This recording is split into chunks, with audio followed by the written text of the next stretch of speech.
Good morning po, good afternoon, good evening, welcome sa channel ko po. Balik komentaryo po ako mga kababayan ko after na 1 month na vacation ko po sa ibang lugar mga kababayan ko. Napanood nyo naman yung yung aking pagdating mga kababayan ko, mga titos, mga titas. Hindi ko napapakita ang mukha ko. Ito, about, again, congratulations kay two-time gold medalist, Paris Olympic gold medalist na si Carlos Yulo, mga kababayan ko. Huwag natin siyang tatawagin na Kaloy. Carlos talaga ang niya.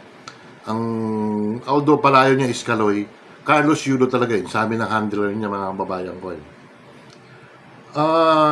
Mga kababayan ko, ako'y natutuwa nga talaga dahil honor to mga kababayan ko na binigay ni Carlos Yulo, mga kababayan ko. Sa isang banda, mga kababayan ko, ako'y na-disappoint sa ating golden boy na si Carlos Yulo nga. Wala namang perpektong nanay po. Walang perpektong tatay, walang perpektong magulang, mga kababayan ko. Pero, Carlos, bilang isang ama, nanay mo pa rin yan. At tatay mo pa rin yan, mga Carlos Yulo. Sana man lang, kung yan si Chloe is asawa mo na, ay may karapatan si Chloe talaga na siguro ipaglaban ka or what. Kasintahan ko pa lang siya, Carlos Yulo Napanood ko yung, yung TikTok yung dalawa. Sana ikaw man lang ang humarap. Mas dinisrespect mo yung nanay niyo po. Ano ba, kasama mo pa si Chloe.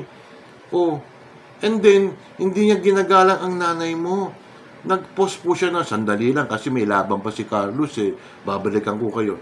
Ano klase yan na magiging binan ng nanay mo kung ganyan ang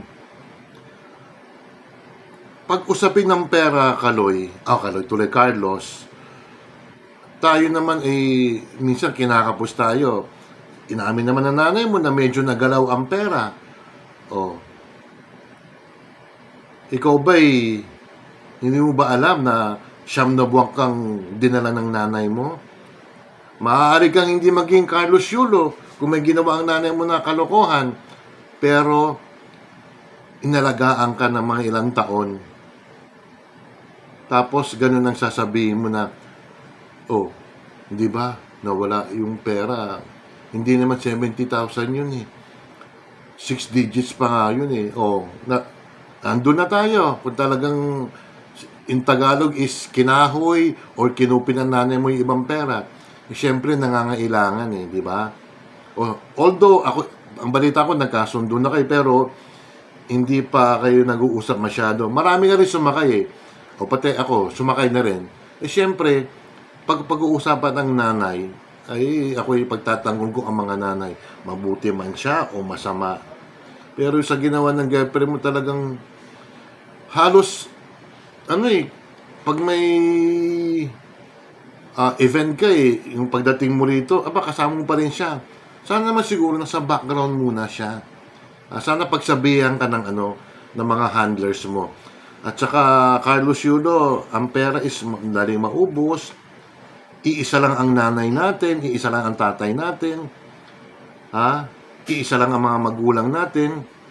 Sana naman pangaralan ka ng mga handlers mo.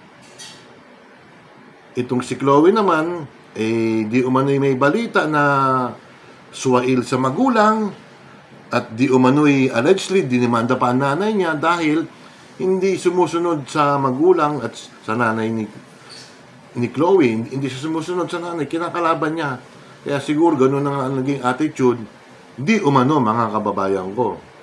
Di ba? Ang ginagawa ni Ma'am Angelica Yulo nagsasariling sikap na lang siya na may maliit siyang negosyo na I think mga longganisa yan, ganun ang negosyo ng mga kababayan ko. Hindi naman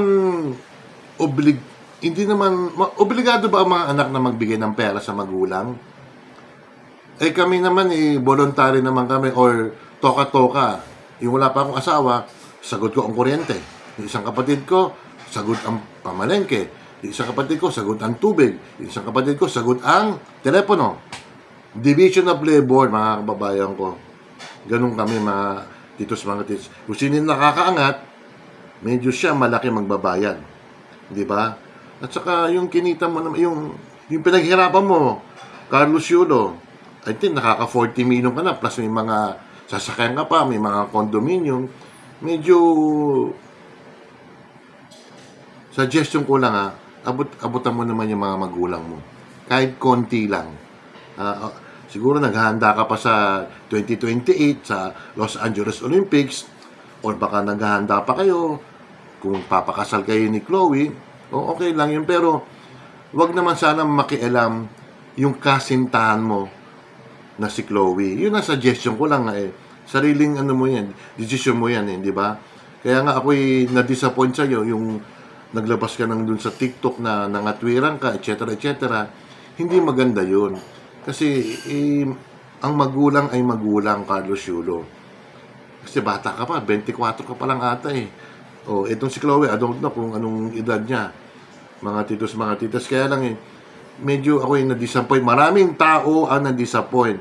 Marami rin ang tao na pinagtanggol kayo ni Chloe, ikaw, Carlos Yulo.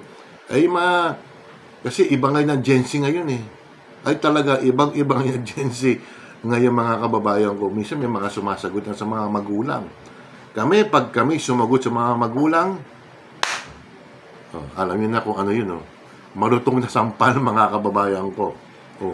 7 kami magkakapatid. Ang tatay ko, disciplinarian yan. And then, nanay ko, disciplinarian yan. Kaya kami, namana namin yung parang striktong mamabait ang aking mga magulang. Kapag tama ginawa mo, siyempre, pupulin ka ng mga magulang. Pag mali, pangangaralan ka ng magulang mo. Pero yung ginawa mo talaga is, medyo ako'y hindi sang-ayon.